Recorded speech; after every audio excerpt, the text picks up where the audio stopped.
Mais qu'est-ce que le Seigneur Jésus nous dit? Crois au Seigneur Jésus, toi et ta famille, et vous serez sauvés. Et on verra que Dieu, avant d'agir pour l'enfant, agit d'abord pour le parent. Alors, la semaine dernière, nous avons introduit un sujet justement, ça parlait justement de cette dame qui nous a envoyé des messages. Ne sont-ils pas initiés à la sorcellerie par hasard?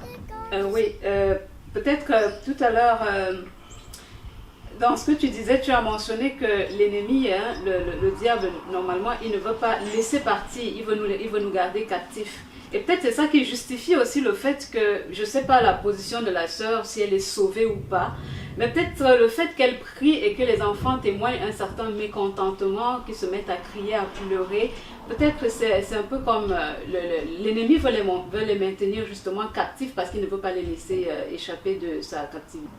Mais qu'est-ce que le Seigneur Jésus nous dit? Crois au Seigneur Jésus, toi et ta famille, et vous serez sauvés. Ça ne veut pas dire que parce que tu as cru au Seigneur Jésus, ton enfant ne va pas donner sa vie au Seigneur Jésus et il sera sauvé. Non. Ça montre que le fait pour toi de croire met l'enfant dans un environnement où il peut être sauvé. Et il est donc question de l'environnement. Lorsque l'apôtre Paul écrit aux Thessaloniciens, il leur montre clairement qu'ils se sont détournés des idoles pour se tourner vers le Dieu véritable, vers le vrai Dieu. Ils se sont détournés. Est-ce que cette dame s'est détournée? Quel était son passé avant? Ça veut dire, quelle était sa vie avant? Est-ce qu'elle était, ou alors, elle est mariée certainement?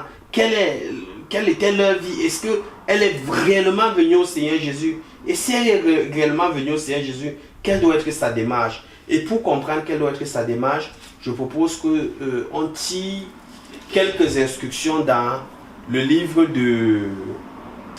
deuxième livre de Rois.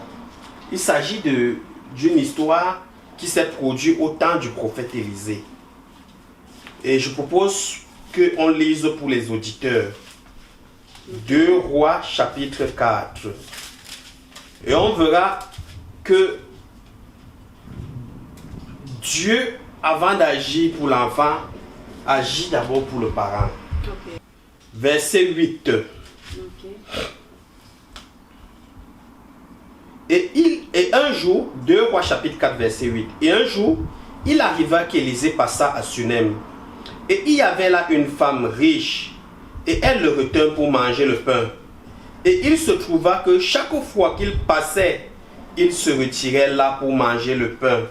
Et elle dit à son mari, voici, je connais que c'est un saint homme de Dieu qui passe chez nous continuellement.